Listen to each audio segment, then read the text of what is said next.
Welcome to big day. నేను మీ సతీష్. కరెక్ట్గా 11 గంటలకు కేంద్ర ఆర్థిక మంత్రి నిర్మలా సీతారామన్ కేంద్ర బడ్జెట్ను ప్రవేశపెట్టబోతున్నారు. మరి బడ్జెట్లో ఎలాంటి మెరుపులు ఉంటాయి అన్నది అందరూ ఆసక్తిగా ఎదురు చూస్తున్నారు. ప్రధానంగా దేశంలో ఆర్థిక వ్యవస్థ ఎదుర్కొంటున్న సవాళ్ళ నేపథ్యం అనేది ఒకటి, రెండోది అంతర్జాతీయంగా జియో పాలిటిక్స్ నేపథ్యంలో ఎదురవుతున్న సవాళ్ళు. వీటి నేపథ్యంలో బడ్జెట్ ఎలా ఉండబోతుంది, బడ్జెట్ స్వరూపం ఎలా ఉండబోతుంది, ఏ రంగాలకు పెద్దపీట వేయబోతున్నారు, ఆంధ్రప్రదేశ్ తెలంగాణ కేటాయింపులు కూడా ఒక కీలకమైన అంశం కాబట్టి ఆ విషయంలో ఏ విధంగా అడ్రస్ చేయబోతున్నారు, ఇలాంటి అన్నిటికి సంబంధించిన సమాచారం మరి కాసేపట్లో మనకి పూర్తిగా రాబోతుంది. దీనిపై మనం మాట్లాడబోతున్నాం. ప్రస్తుతం చర్చలో పాల్గొంటున్నారు భారతీయ జనతా పార్టీ నుంచి ఆ పార్టీ సీనియర్ నేత, ప్రస్తుతం రాష్ట్ర కార్యదర్శి అధికార ప్రతినిధిగా ఉన్న ప్రకాష్ రెడ్డి గారు.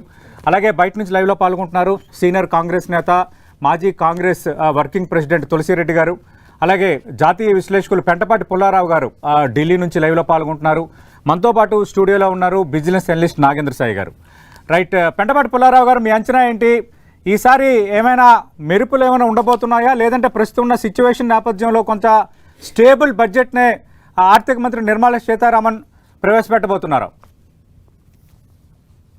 బడ్జెట్ అవసరం, ఎందుకంటే ఈవేళ బడ్జెట్ ఒక 70 సంవత్సరాల క్రితం బడ్జెట్. తేడా ఏంటంటే ఒక 70 సంవత్సరాల క్రితం 60 సంవత్సరాల క్రితం బడ్జెట్లో ట్యాక్సెస్ అనౌన్స్ చేసి గ్రాంట్స్ అనౌన్స్ చేస్తే ఇంకా ముట్టుకునేవారు కాదు సంవత్సరం అంతా.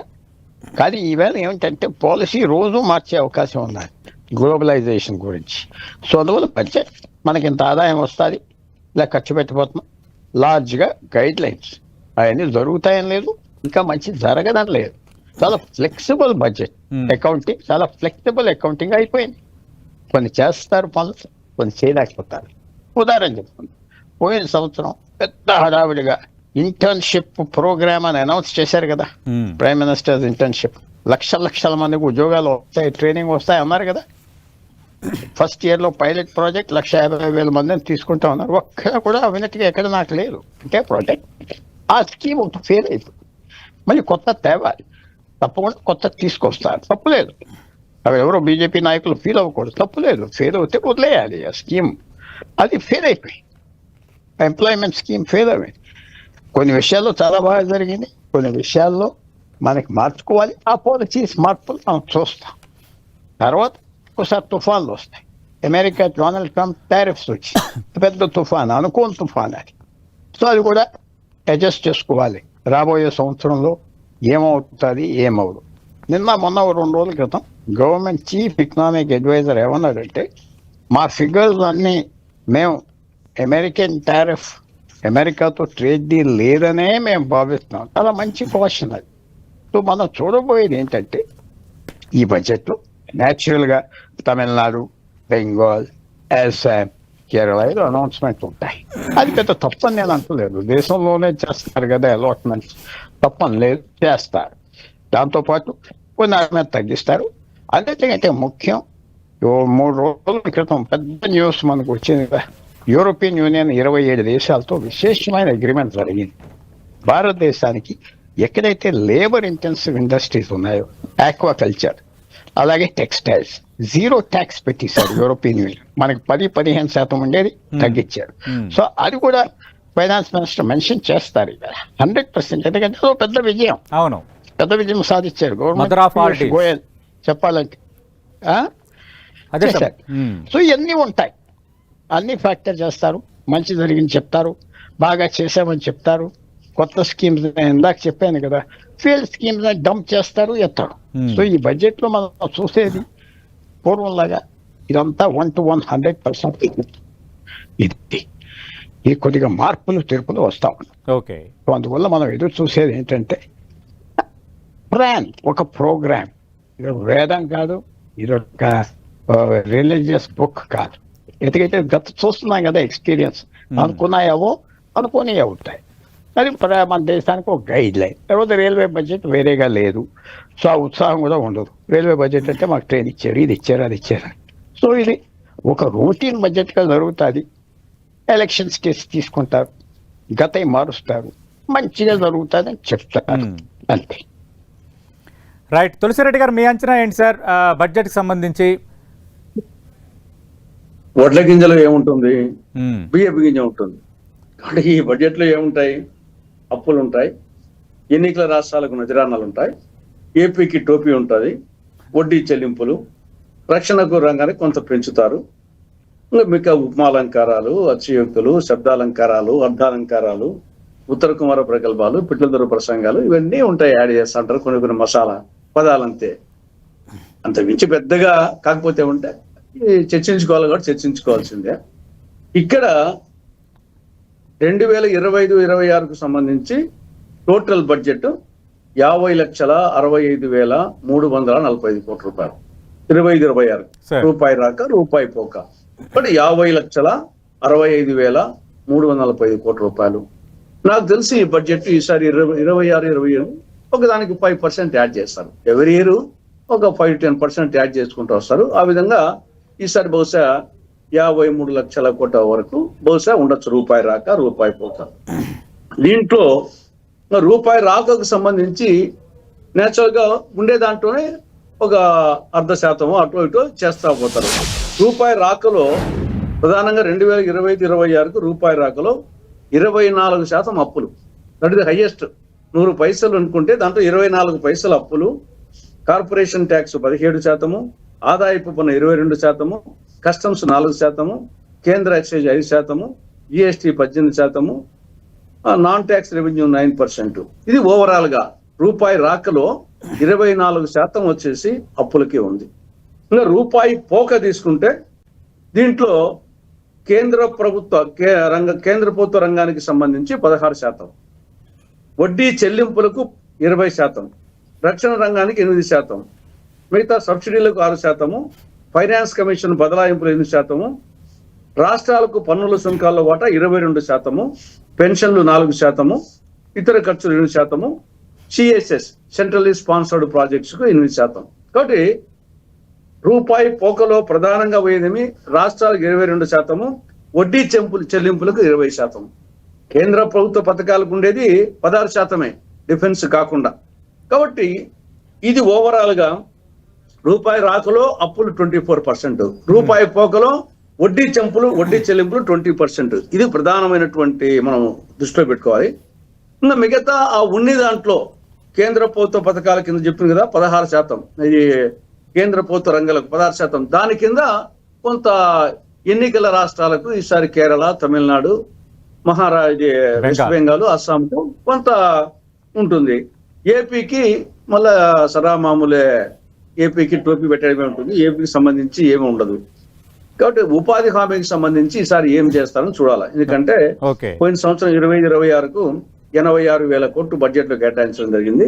మరి ఈసారి కేంద్రం వాటా 90% నుండి 60% తగ్గించారు కాబట్టి ఆ యాంగిల్ చూడాలా. లేదు 100 రోజులకు బదులు 120 రోజులకు పెంచారు కాబట్టి దాన్ని బేస్ చేసుకుని ఉపాధి హామీ పథకానికి 86,000 కోట్లు కేటాయిస్తారా, ఒక 10% ఎక్కిస్తారా, తగ్గిస్తారా, ఇది చూడాలా. ఇంకా డిఫెన్స్ కు వచ్చేసి 8% ఈసారి కేటాయించారు. ఈసారి ఏమన్నా కొంచెం ఎక్కువ కేటాయించే అవకాశాలు ఉంటాయి. అంతర్జాతీయ పరిణామాలు బంగ్లాదేశ్, పాకిస్తాన్, చైనా ఓవరాల్ గా అంతర్జాతీయ పరిస్థితి దృష్టిలో పెట్టుకొని డిఫెన్స్ కొంచెం ఎక్కించవచ్చు.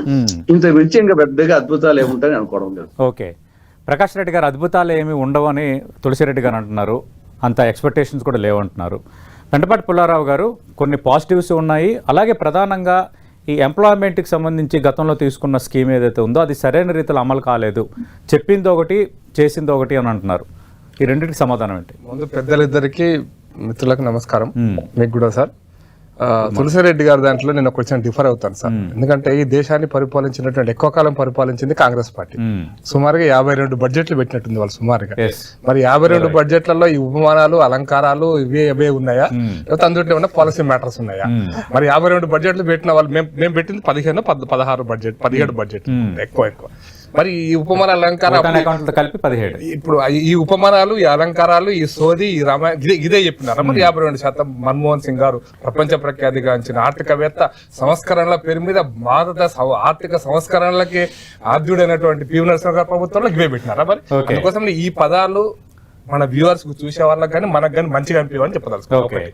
పుల్లారావు గారి విషయంలో కూడా డిఫర్ అవుతారు. అంటే ఈ బడ్జెట్ ఎంత అలొకేట్ చేశారు, ఏం అలొకేట్ చేశారు, ఎట్లా అలొకేట్ చేశారు, ఇవన్నీ ఒక పార్టీ. బట్ మేజర్ గా పాలసీ మ్యాటర్స్ డిక్లేర్ చేస్తారు కదా. రైట్. అంటే ఎకనామిక్ దీంట్లో మనం అర్థం చేసుకోవాల్సింది అంటే సతీష్ గారు, ఆర్థిక బడ్జెట్ పెడుతున్నప్పుడు కొన్ని ఆర్థిక సంస్కరణలకు సంబంధించి ఆర్థిక అంశాలకు సంబంధించినటువంటి పాలసీ మ్యాటర్స్ ఇంక్లూడ్ చేస్తారు. ఎందుకంటే బిల్ అప్రూవల్ అనేది పార్లమెంట్ లో ఒక మైలురాయి దాటడం కోసం అని. Routine budget other than budgetary bill కాకుండా ఇంకో బిల్ అయితే దానికి 1,00,000 ఎక్స్ప్లెనేషన్స్ ఉంటాయి. స్టాండింగ్ కమిటీ అనో అదే పార్లమెంటరీ ప్రొసీడింగ్స్, పార్లమెంటరీ సంప్రదాయాలు మనకు తెలుసు. కాబట్టి ప్రతి సంవత్సరం కూడా ఏదో ఒక రకమైనటువంటి సంస్కరణ గత ప్రభుత్వం కూడా చేసింది. ఈవెన్ మన పివి నరసింహ గారి కాలంలో కూడా మన్మోహన్ సింగ్ గారు ఆర్థిక మంత్రిగా ఉన్నప్పుడు ఇదే సంస్కరణ యొక్క చర్చ జరిగింది. 2000 మన్మోహన్ సింగ్ ప్రధానమంత్రి అయినా కూడా చర్చ జరిగింది. కాబట్టి బడ్జెటరీ చర్చ, బడ్జెట్ ను పెడుతున్నప్పుడు ఆర్థిక అంశాలు కొన్ని పాలసీ మ్యాటర్స్ ఇంక్లూడ్ చేస్తే అవి సాఫీగా పార్లమెంట్ లో ముందుకెళ్లిపోతాయి అనేటువంటి ఒక సాంప్రదాయం ఉంది దేశంలో. కాబట్టి అది కొనసాగుతుంది అనేటువంటిది ప్రతి సంవత్సరం కొత్త పాలసీ. హయాంలో చాలా ఫైనాన్షియల్ రిఫార్మ్స్ తెచ్చారు. ప్రతి సంవత్సరం కొత్త పాలసీ వస్తుంది, ఏదో ఒక రకమైన పాలసీ వస్తుంది. మరి అన్నట్టుగా ఏదైనా పాలసీ కనుక ఫెయిల్యూర్ పాలసీ ఉందనుకోండి, ఫెయిల్యూర్ పాలసీలో పైలట్ ప్రాజెక్ట్స్ కదా చాలా సందర్భాలు. మీకు అర్థం కావడం కోసం, మన వ్యూవర్స్ కి అర్థం కావడం కోసం ఒక పాయింట్ చెప్తాను. శ్యామప్రసాద్ మనం రూర్బన్ ప్రాజెక్ట్, రూ అర్బన్ ప్రాజెక్ట్, అర్బనైజేషన్ తగ్గించడం కోసం రూరల్ ఏరియాలో అర్బన్ డెవలప్మెంట్ ఉంటే బాగుంటుంది. అర్బనైజ్డ్ అంటే స్కూలు, హాస్పిటల్స్ ఇవన్నీ ఉంటే బాగుంటుంది, ఉపాధి కల్పడం జరిగితే బాగుంటుంది అని ఒక కాన్సెప్ట్. అది సక్సెస్ స్టోరీ లేదు, సక్సెస్ లేదు. కాబట్టి దాన్ని విడ్రా చేస్తారు. రూర్బన్ ప్రాజెక్ట్ పైలట్ ప్రాజెక్ట్ కింద తెలంగాణ కూడా 2 ప్రాంతాలు తీసుకున్నారు, అది కాలేదు, అది అయిపోయింది. దాని విషయంలో కొంచెం మార్పులు చేర్పులు జరుగుతాయి. ఈ మార్పులు చేర్పులు అనేవి బడ్జెట్ లోనే జరుగుతుంటాయి. నెంబర్ 1. నెంబర్ 2, అన్నిటికంటే ఇంపార్టెంట్ ఏంటంటే బడ్జెట్ లో కేరళకి ఏమి ఇస్తాము, తమిళనాడుకి ఏమి ఇస్తాము కొన్ని పాయింట్స్, ఒక 2,000 కోట్లు 3,000 కోట్లు అదనంగా ఉంటుంది తప్పిస్తే మీరు రాష్ట్రాలకు వచ్చే వాటా మార్చలేరు, డిఫెన్స్ మార్చలేరు. అవి మార్చలేరు కానీ అటు ఎలక్షన్స్ ఉన్నాయి కాబట్టి ప్రియారిటీ ఇవ్వడం అనేది వస్తుంది. ప్రియారిటీ కాంగ్రెస్ ఉన్నా మీరున్నా మీరు అర్థం చేసుకోవాల్సిన, కాంగ్రెస్ ఉన్నా ఎవరున్నా కూడా ప్రియారిటీ అంటే సతీష్ గారు ఆ పేరు చెప్తారు, ఒక ప్రాజెక్ట్ చెప్తారు. ఒక ప్రాజెక్ట్ హైదరాబాద్ లో ఒక ఉడాన్ స్కీమ్ కింద ఒక ఎయిర్పోర్ట్ ఇస్తాము అంటారు. దాన్ని మెన్షన్ చేయనంత మాత్రాన హైదరాబాద్ కి, తెలంగాణకి ఏమి ఇవ్వలేదు, ఆంధ్రప్రదేశ్ కి ఏమి ఇవ్వలేదు అని కాదు. అంటే మెన్షన్ ఎందుకు చేస్తారంటే political narrative, political equations fit చేసుకోవడం కోసం, పొలిటికల్ ఇష్యూస్. ఇప్పుడు లాస్ట్ టైం మకాన్ యోజన, బీహార్ మకాన్ యోజన అని పెట్టారు. బీహార్ మకాన్ యోజన అంటే ఇంకా మకాన్ ఎక్కడ లేదు, ఒక బీహార్ లో ఉందన్న. గుజరాత్ లో చాలా బెస్ట్ ప్రొడక్షన్ ఉన్నటువంటి మిల్క్ ప్రొడక్ట్స్ ఉన్నటువంటి స్టేట్. కాబట్టి ఇది ఒక పాలసీ మ్యాటర్. రెండోది ఏంటంటే వ్యవసాయ రంగంలో కూడా అనేక పాలసీస్ వచ్చాయి. బీజేపీ వచ్చిన తర్వాత చాలా పాలసీస్ లో మనం ఉదాహరణకి కిసాన్ సమ్మాన్ నిధి అని పెట్టాం. కిసాన్ సమ్మాన్ నిధి ఎంతవరకు సక్సెస్ అయింది అనేది ఒక పాయింట్ ఆలోచించాలి. ఇప్పుడు వారు చెప్పారు మన్రేగా అనేటు. మరి ఇప్పుడు మన్రేగా 60-40 ఇస్తున్నప్పుడు ఎట్లా ఇస్తారండి? మన్రేగా ప్రోగ్రామ్ లేదు ఇప్పుడు, బీబీజీరామ్జీ ప్రోగ్రామే ఉంది. ఈ బీబీజీరామ్జీ ప్రోగ్రామ్ లో గ్రోత్ ఓరియంటెడ్ అంటే సంపద సృష్టించేటువంటి, ఉద్యోగ ఉపాధి కల్పించేటువంటి, అందుకోసం మనం అర్థం చేసుకోవాల్సిందంటే ఈ మొత్తం బడ్జెట్ కూడా నిన్న మొన్న ప్రజెంట్ చేసినటువంటి, నిన్న మొన్న ప్రజలకు చూపించినటువంటి ఆర్థిక సర్వే వచ్చింది కదా, ఆర్థిక సర్వే ఆధారంగా ఈ బడ్జెట్ ఉంటుంది. ఆర్థిక సర్వేలో ఎక్కడెక్కడ లోటుపాట్లు ఉన్నాయో చర్చ జరిగింది. ఆ లోటుపాట్లను సవరించేటువంటి విధంగా ఈ బడ్జెట్ ఉంటుంది. అందుకోసం ఆర్థిక సర్వే ముందెందుకు అంచనా ఏంటి ఈసారి? అంటే ఏ రంగానికి ఎక్కువగా ప్రియారిటీ ఇచ్చే ఛాన్స్ ఉంది మీ ఇంటర్నల్ గా, మీ పార్టీలో గానీ, లేదంటే లార్జర్ సెన్స్ జరుగుతున్న డిబేట్ ఏంటి? నేను చాలా ప్రాక్టికల్ గా నేను ఆలోచిస్తుంది, నేను ఊహించుకుంటున్నాను సార్. యాజ్ యూజువల్ గా వ్యవసాయానికి పెద్దపీట వేయాలా, ఎందుకంటే ప్రపంచంలో ఉన్నటువంటి పరిస్థితి దృష్ట్యా ఎప్పుడైనా సరే కరువు వస్తే దాన్ని ఎదుర్కోగలిగేటువంటి, 2-3 ఏళ్ళు వర్ష కరువు వచ్చినా ఎదుర్కోగలిగేటువంటి, స్వయం సమృద్ధి సాధించేటువంటి వ్యవసాయ రంగం ఉండాలా.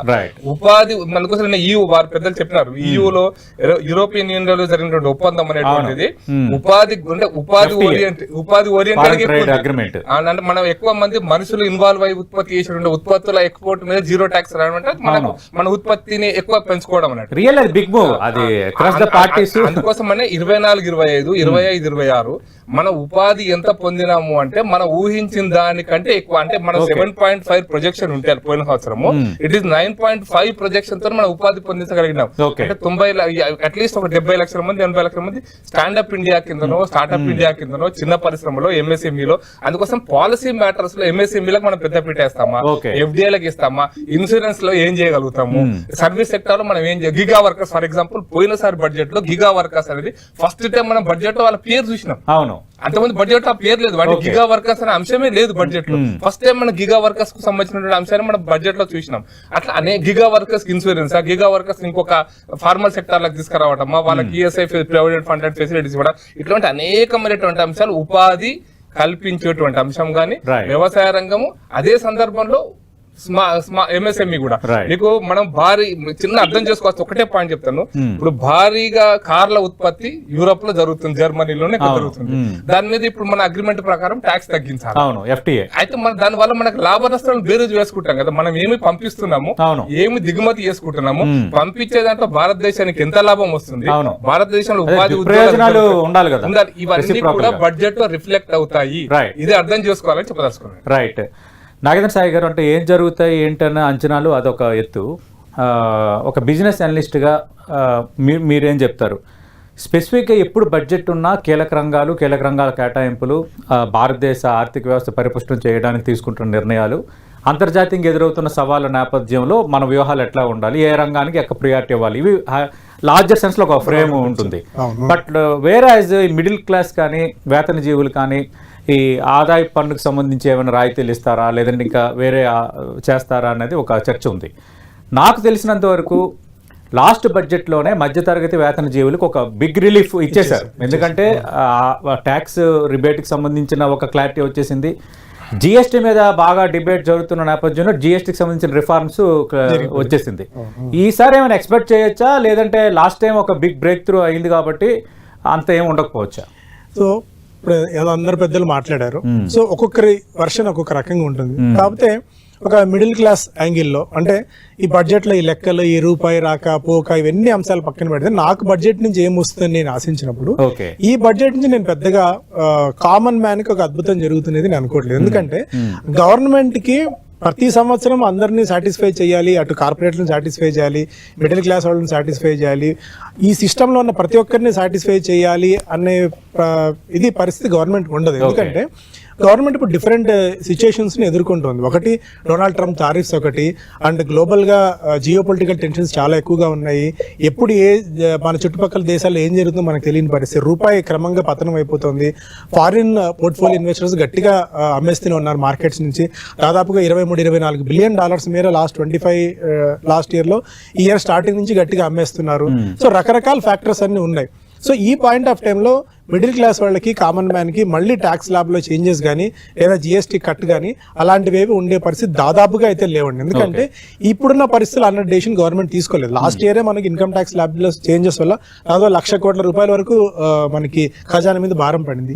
జిఎస్టీ తగ్గింపు వల్ల కూడా ఖజానా మీద భారం పడింది. సో అన్ని మనం రూపాయి ఖర్చు పెట్టేది, రూపాయి రాయితీలు ఇచ్చే పరిస్థితి చూస్తాం, కానీ డబ్బులు వచ్చే పరిస్థితి, ఖజానాకి డబ్బులు వచ్చే పరిస్థితి కూడా దాదాపు తగ్గిపోతుంది.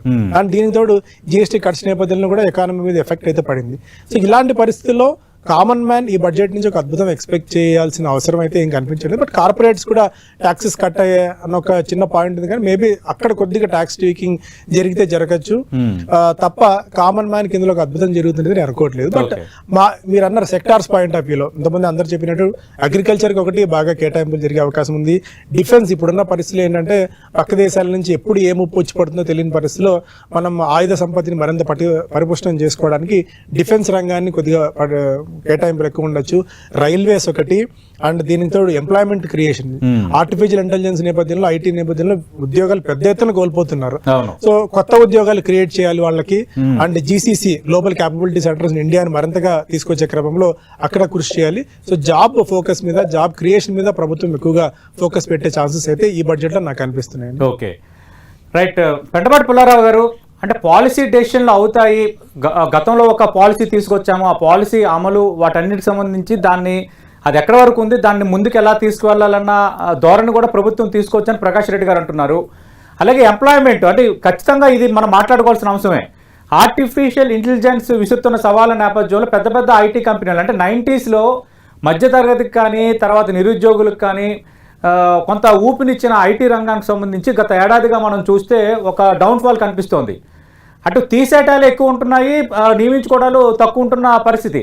గ్లోబల్గా కూడా సిచ్యువేషన్ అనేది దానికి ఏమీ విభిన్నంగా లేదు. దీనిపై ఏమంటారు? ఒకటి main thing, first of all GST గురించి మాట్లాడారు. జిఎస్టీకి బడ్జెట్కి సంబంధం లేదు. జిఎస్టీ కౌన్సిల్ నిర్ణయం చేస్తారు, జ్ఞాపకం పెట్టుకోండి. ఈవేళ జిఎస్టీ కౌన్సిల్ కూర్చొని చేయాలి. రెండోది, మొన్న బడ్జెట్కి ఈ బడ్జెట్కి తేడా ఏంటో చెప్పట్లేదు. ఆర్బీఐ గవర్నర్ రిటైర్ అవ్వాడు. ఆయన principal secretary prime minister's office economics గా పెట్టారు. ఆయన చాలా చేయి ఉన్నది, జిఎస్టీ తగ్గించారు. మెయిన్ థింగ్ బడ్జెట్ లో మీరు చూడవలసింది మిడిల్ క్లాస్ కి ఏం చేయలేరంటే మనం 1,00,000 కోట్లు తగ్గించారు, కానీ ధరలు పెరిగినాయి కదా. వాళ్ళకి ఏం ఫెసిలిటీ, 1,00,000 కోట్లు లెక్కే ఉన్నది. 140 కోట్ల జనం ఉన్నప్పుడు మిడిల్ క్లాసెస్ కి అన్ని తృప్తిగా ఉండిన, వాళ్ళ జీవనం ఇంప్రూవ్ అవ్విందా, సిటీస్ పెరుగుతున్నాయి, కాస్ట్ ఆఫ్ లివింగ్ పెరిగిపోతుంది. ఉదాహరణ చెప్తున్నాను అంతే. విజయవాడ ఉండాలి, కాస్ట్ ఆఫ్ లివింగ్ గత 3 సంవత్సరాల్లో ఎంత పెరిగింది. మిడిల్ క్లాసెస్ కి, లోవర్ మిడిల్ క్లాసెస్ కి, సెల్ఫ్ ఎంప్లాయిడ్ పీపుల్, చిన్న చిన్న ఉద్యోగాలు చేసే వాళ్ళకి అది గవర్నమెంట్ చూసుకోవాలి. చూసుకోకపోతే అసంతృప్తి పెరుగుతుంది. డెవలప్మెంట్ వచ్చింది, ఇది వచ్చింది అంటే వాళ్ళకి బైపాస్ అవుతుంది కదా. మనం ఏదో నెగిటివ్గా చెప్పాలని కాదు, బైపాస్ అవుతుంది కదా, అది ఫోకస్ చేయాలి. అది ఇప్పటి వరకు అంత ఫోకస్ చేయలేదని అనుకుంటున్నాను. లేకపోతే ఎలక్షన్ రిజల్ట్స్ అద్భుతంగా ఉంటుంది కదా, 2024 గవర్నమెంట్ మార్చుకున్నారు దారి, ఎతుకుతుంది ఎలా సాటిస్ఫై చేయాలో. జిఎస్టీని 7-8 సంవత్సరాలు విపరీతంగా హై రేట్స్ తగ్గించారు, కానీ ఒక్క రోజులో మార్పు రాదు కదా. ఆ స్కీమ్ ఉండాలి. రెండో పాయింట్ ఏంటంటే వ్యవసాయానికి ఫర్టిలైజర్ సబ్సిడీ ఇన్ని లక్షలు ఇచ్చాం, లేకపోతే మినిమం సపోర్ట్ ప్రైస్ ఇలా చేసాం, అదే ఉంటాయి. కొత్త ఐడియాస్ ఏం తెస్తా, కొత్త ఐడియాస్ తేవట్లేదే. ఈ గవర్నమెంట్ చేయలేదు, మన్మోహన్ సింగ్ గవర్నమెంట్ చేయలేదు. దాని మీద ఫోకస్ చేయాలి. చేయకపోతే ఇందాక అందరూ అంటున్నారు మనం 3వ దేశం అయిపోతాం, 2వ దేశం అయిపోతాం, కానీ పర్ క్యాపిటల్ ఇన్కమ్ పెరగట్లేదు కదా. Per capital income పెరగట్లేదు.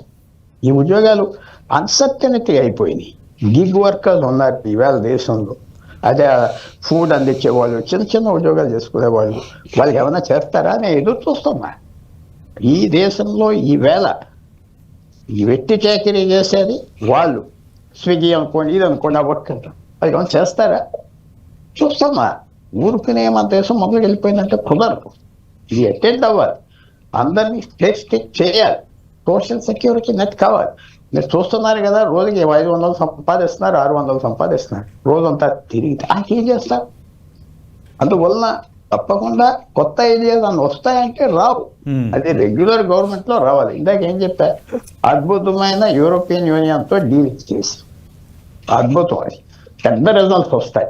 నేను మినిస్టర్ కూడా అన్నాడు, మేము చేయవలసింది చేసాం, ఇండస్ట్రీ చేయాలి ఇంకా, అది అలాంటివి ఉంటాయి. మరి గవర్నమెంట్ ఏ దారి చూపెడుతుంది మనం చూడాలి. నేను అనుకుంటున్నా సుమ, గవర్నమెంట్ అంటే ప్రైమ్ మినిస్టర్ సెన్సిటివ్ గా ఉన్నారు, ఈ ఇష్యూ సెన్సిటివ్ గా ఉన్నారు. మనకి మిడిల్ క్లాసెస్ వ్యవసాయానికి కన్ను వేయాలి, చూడాలని. మరి ఆ సెన్సిటివిటీ కింద వరకు వస్తుందా, లేకపోతే ఈ పెద్ద 7 ఇండస్ట్రీస్ ఉన్నాయి దేశంలో, పవర్ అని, హెవీ ట్రాన్స్పోర్ట్ అని, స్టీల్ అని, ఇలాంటి 7 సెక్టర్స్, రోడ్ బిల్డింగ్, వీళ్ళు హ్యాపీగా ఉంటే దేశం అంతా హ్యాపీగా ఉన్నట్టుగా లెక్క అంటే మాత్రం కుదరదు. చాలా ఛాలెంజెస్ ఉన్నాయి భారతదేశానికి. మన బోర్డర్ మీద విశేషమైన ఛాలెంజెస్ ఉన్నాయి. ప్రజలు తృప్తి చేయాలి, అవకాశం. పెట్రోల్ ధరలు ప్రపంచం అంతా దిగిపోయింది, మనకు తగలేదు కదా మన దేశంలో. ఇవన్నీ ఆలోచించుకోవాలి. ఆలోచించుకోకపోతే పాలిటిక్స్ లో ఫైనల్ గా బడ్జెట్ ఏమేంటి, దేశం బాగుండాలి, పొలిటికల్ పార్టీ ఏది అధికారంలో ఉన్నదో వాళ్ళు ప్రజలు తృప్తి తీసుకొచ్చారంటే చాలు. మీరు కామన్ మేనేజర్ ఓడి మీద అడిగే ప్రశ్న, నువ్వు లాస్ట్ ఇయర్ కంటే ఈ సంవత్సరం బాగున్నావా లేదా అంటే 50%, 40% బాగున్నామంటావు, 50% బాగోలేదంట. అటెండ్ అవ్వాలి, తప్పదు. ఇది చాలా చాకిరీ. రాజకీయ నాయకులకి మీకు పెద్ద పదవులు ఇచ్చాక ఊరికినే తిరగటం కాదు. స్టేట్ గవర్నమెంట్ అవునే, సెంట్రల్ గవర్నమెంట్ ఆ హార్డ్ వర్క్ చేయాలి, డెలివరీ చేయాలి. నేను వ్యవసాయ రంగంగా చెప్తున్నా, ఎక్కడికి కదా వాళ్ళకి ఏమొచ్చింది తృప్తి. చెప్తే నేనేదో తప్పు చెప్పానన్న మాటలు వెనక్కి తీసుకుంటా. ఏం రాలేదు. పవర్టీ అలాగే ఉన్నది. స్టేట్ గవర్నమెంట్స్ ఏదో ఫ్రీగా ఇచ్చాం, సెంట్రల్ గవర్నమెంట్ ఫ్రీగా ఇచ్చాం అంటున్నారు, అది చాలు జీవనానికి వేళ. సో ఆ మార్పు అంత తీసుకొచ్చే శక్తి ఉన్నదా ఎదురు చూస్తున్నా. అడ్రస్ చేయాలి, తప్పదు. లేకపోతే గవర్నమెంట్ మీద కాన్ఫిడెన్స్ మెల్లమెల్లగా, గవర్నమెంట్ అంటే నా పార్టీ అంత జ్ఞాపకం పెట్టుకోవాలి, కాన్ఫిడెన్స్ పోతుంది వ్యవసాయ రంగంలో. ప్రకాష్ రెడ్డి గారు, లాస్ట్ పాయింట్ ఏంటంటే, లాస్ట్ టైం ఇంటర్న్షిప్ ఎంత హడావుడిగా అనౌన్స్ చేశారు, ఎంత గొప్పగా చేశారు, ఎంత చూశారు కదా. లక్షల మంది, కోట్ల మందికి ఉద్యోగాలు వస్తాయన్నారు. 150,000 మందికి పైలట్ స్కీమ్ అన్నారు. ఎంతమందికి వచ్చి చెప్పమని ఎవరినైనా ఈవేళ ఆ ప్రాజెక్ట్ గురించి మాటే ఎత్తారు ఈవేళ నేను ప్రెడిక్ట్ చేస్తున్నా. ప్రకాష్ రెడ్డి గారు, ప్రారంభంలో కూడా పుల్లారావు గారు దాన్ని ప్రస్తావించారు. ఇంటర్న్షిప్ ప్రోగ్రామ్ అనుకున్నారు, దాని లక్ష్యం ఎంతవరకు నెరవేరింది, నాకైతే ఏమీ కనిపించలేదు అని అంటున్నారు. రెండోది మధ్యతరగతి సాటిస్ఫై చేయడము చేయకపోవడం అనేది ఇష్యూ కాదు. ఇప్పుడు పెర్ క్యాపిటా ఇన్కమ్ ఎలా ఉంది, ఒక మధ్యతరగతి కానీ వేతనాలు ఏ విధంగా వస్తున్నాయి, ఎంత ఖర్చు పెడుతున్నారు, వినిమయ శక్తి ఏ స్థాయిలో ఉంది, ద్రవ్యోల్బణం ఎట్లా ఉంది, వీటన్నిటిని పరిగణలోకి తీసుకోవాలి కదా అని అంటున్నారు. అక్కడికే వస్తున్నాయి. అందుకోసం లాస్ట్ 2 years 3 years 4 years మీరు క్యాలిక్యులేట్ చేయండి. ఇన్ఫ్లేషన్, చౌక ధరల సూచి లేదా నిత్యావసర ధరల సూచి స్టేబుల్గా ఉందా, బాగా ధరలు పెరిగినాయా, తగ్గినాయా, ఇది క్యాలిక్యులేట్ చేయండి. నేను ఒక స్టేజ్ లో అయితే డిఫ్లేషన్ వచ్చి ఇది రైతులకు నష్టం అనుకుంటా ఒక్కసారి. ఇప్పుడు బియ్యం ధర ప్రపోర్షనేట్ గా పెరగాలి ప్రతి సంవత్సరం. పెరగకుండా వ్యవసాయం చేసే రైతు వాళ్ళ బాబుని స్కూల్ పంపిస్తాడు కదా, స్కూల్ ఫీజు పెరిగి ఆదాయం పెరగకపోతే నష్టం రైతు. వారు చెప్పిన పాయింట్ అది. కాబట్టి ఇన్ఫ్లేషన్ లో కొన్ని నిత్యావసర వస్తువుల ధరలు పెరగాల, పెరగకపోవడం కూడా నష్టమే ఒక్కోసారి. అయితే నేనేమంటే ఇన్ఫ్లేషన్ చాలా కంట్రోల్లో, ఎంత కంట్రోల్ ఉందంటే 1.9%, 2.2% టోకు ధరల సూచి. ఇది మధ్యతరగతి జీవనాన్ని ప్రభావితం చేస్తుంది అని చెప్పడానికి కనపడుతుంటే ఇండికేటర్ అది.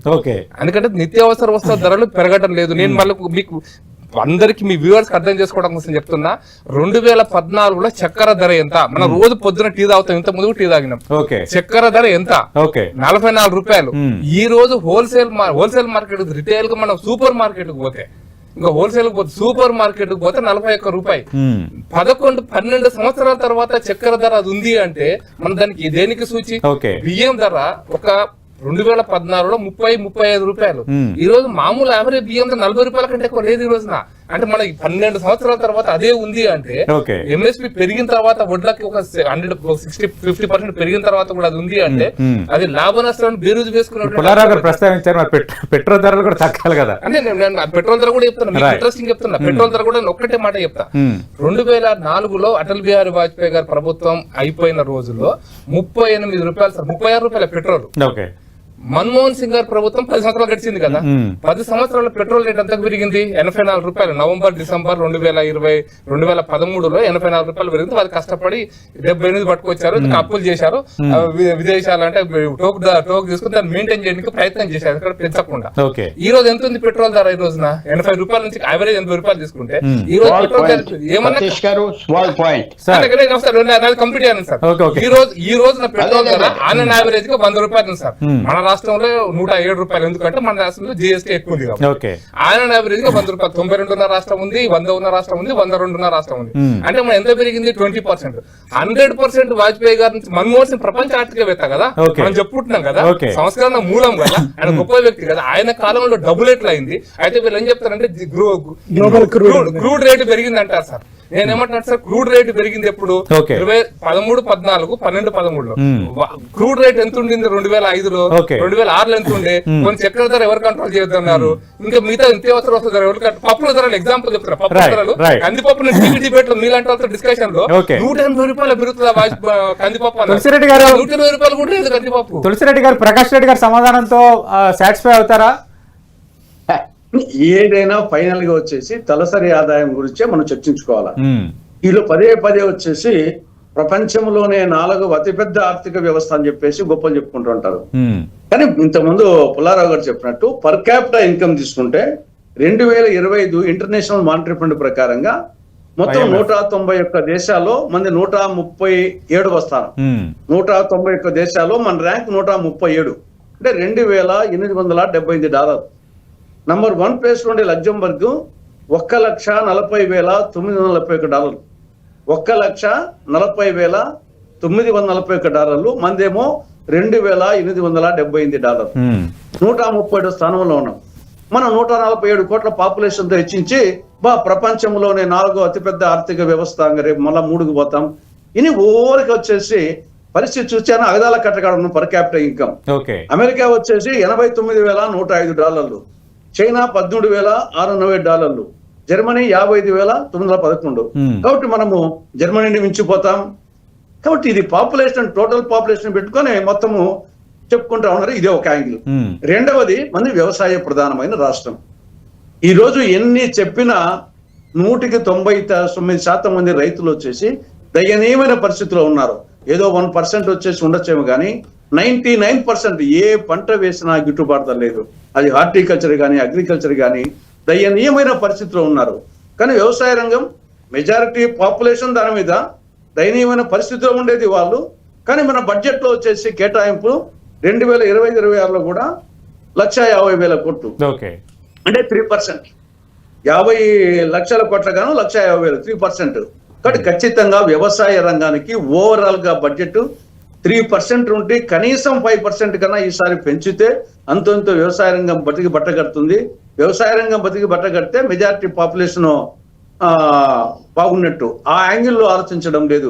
ఎంతసేపు వచ్చేసి మనం వేతన జీవులు ఏదో చాలా పాపం ఇబ్బందుల్లో ఉన్నట్టు వేతన జీవులు రైతులతో పోలిస్తే మిగతా అందరూ బ్రహ్మాండంగా వాళ్ళతో పోలిస్తే చాలా పై లెవెల్లో ఉన్నారు.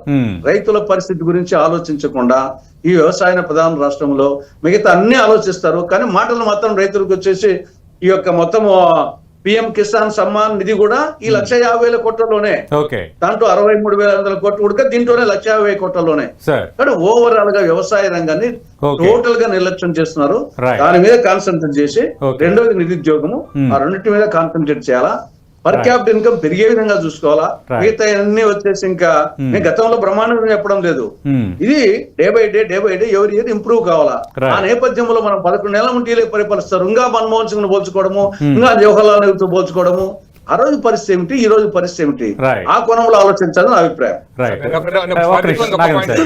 మర్చిపోదు సార్, మనం జనాభా పెద్ద దేశం కాబట్టి మనం 4వ ఆర్థిక వ్యవస్థకి ఎదిగినామని చెప్పడానికి ప్రపంచంలో గ్లోబల్ స్ట్రక్చర్ ఆలోచిస్తున్నాం. అయితే మన పర్ క్యాపిటల్ ఇన్కమ్ కూడా 145 నుంచి 37కి వచ్చింది.